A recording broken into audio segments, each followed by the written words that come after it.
Hey everyone. Hey, I'm back for another project to do on the truck today. One of maybe a couple to do today. Today's project, or the first one, is something that's pretty popular from what I can tell, and that's installing a remote air tank release on the side of the truck. Now there's two air tanks, so there's one pull string, I guess you'd say, to the air valve that I'm going to be putting in on each side. I didn't want it to look like it was just hanging off there, so I'm gonna hopefully make it look fairly decent with an idea I have. So I'll just go ahead and show you what I'm planning to do, and then we'll get to it. So here's what I'm thinking. Okay, so here's the little unit you can buy online. It's got the brass air valve on it with a kind of a plunger on it, and it's connected to just basically this steel rope that's vinyl lined, and it's going to run underneath the truck right about there, and then it's going to go, the tank is just behind that main part of the frame down there, and I'll get underneath there when I show you what I'm going to do. So what I'm going to do is about 5 inches over from this hinge, so right about there, I'm going to drill a hole. It's going to be a 7/8 inch hole in the end, and I'm going to go ahead and put this little cap that I've already prepped here. I'll show you, and it fits in there. Yeah, here we go. That little black cap, and it's going to sit right there in the hole, and it's going to run right to the tank. Now I'm going to go ahead and put a pulley on the other side of the frame to go ahead and help it so that it's nice and smooth in the way it works. And again, I'll show you how that looks when I get it in. But what I ended up doing was I ended up cutting a little groove in the side of it.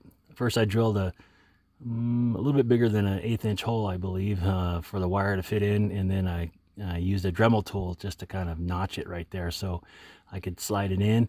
And when I drill the hole and put it in, it should be nice and tight. I'm going to silicone it too, just to seal it up so it doesn't rust on the steel, plus so that it seals it so it doesn't pop off.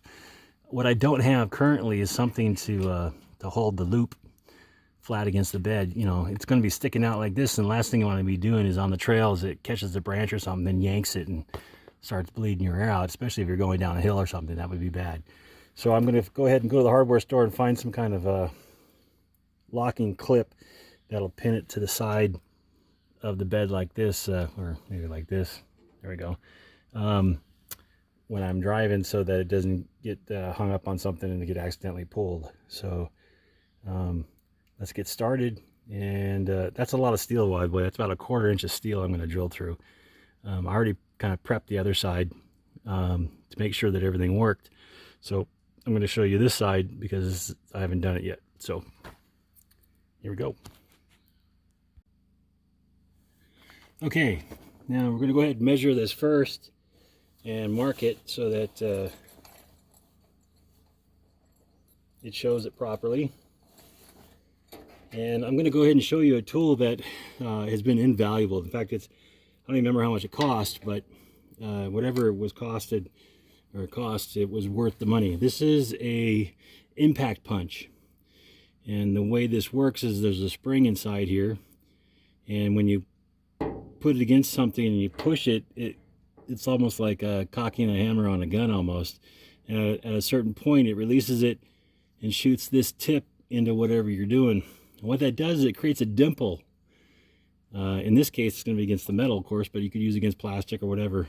And that keeps your drill bit from walking while you're drilling. And it also makes sure that it's precise.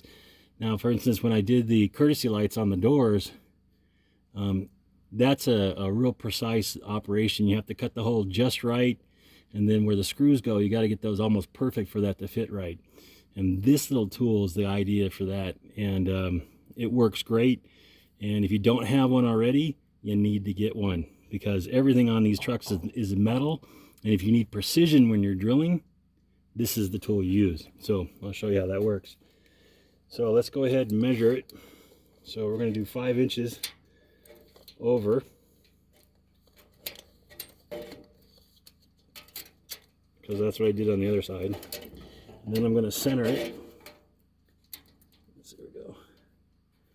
I'm going to center that right there on that metal, because that seems like that's right about the right spot. Now, here's what I mean by it being an impact punch. Make sure that's in the middle. Right there. So when I push it, it loads the spring in. Bang. Give it a couple shots. You can't see it, but there's a little dimple right here where this just went ahead and put that there. So now I can go ahead and put my hole saw there and start the drill, and it shouldn't walk. At least it shouldn't when I start this up. Now I'm going to drill this hole a little bit smaller than it needs to be. I need to have a 7/8 inch hole for the plug I'm using. So I'm going to be using, I think, a 3/4 inch hole saw to do that. And then I'm going to finish it off with a step bit, 7/8. The reason I'm doing that is I want that hole really clean, and the step bits make a nice hole, where the hole saw kind of makes it rough. But I want it to fit pretty much perfectly, and a step bit is the ideal thing for that.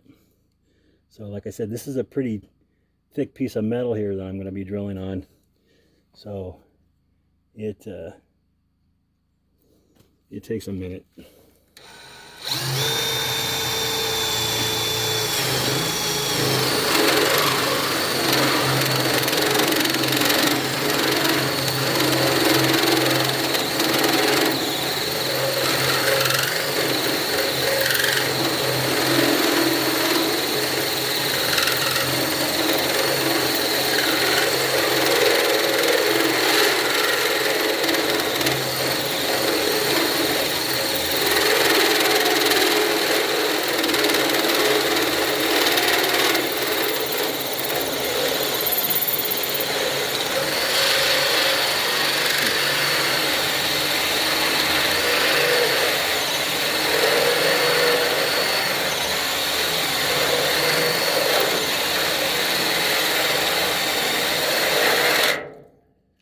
Little trick when you're doing something like this with a hole saw is don't always just keep your pressure pushing straight ahead. Actually slightly rotate it around or rock it a bit in a circle. And what that does is it tends to go through the hole quicker, because instead of putting all the pressure on a flat surface, you're putting it at a kind of more of an angle, so it cuts a smaller area, so it cuts a little quicker.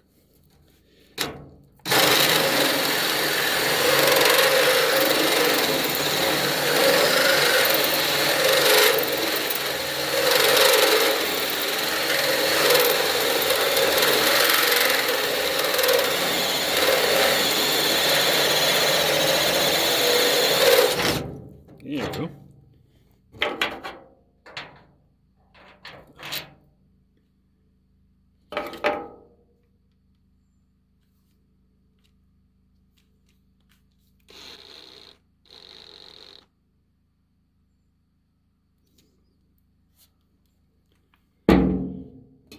I guess that wasn't a 7/8.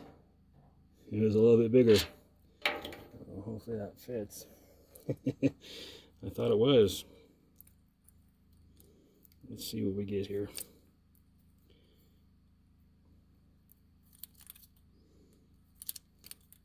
What do they say when you're a carpenter?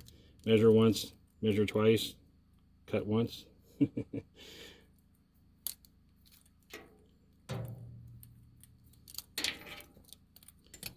All right.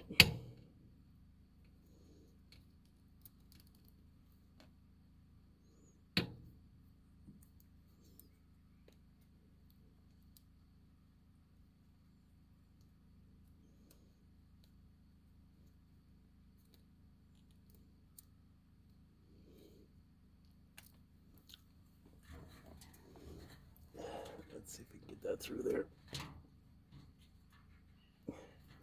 Yeah, that's a thick piece of metal, boy. We're just going to slide this back on.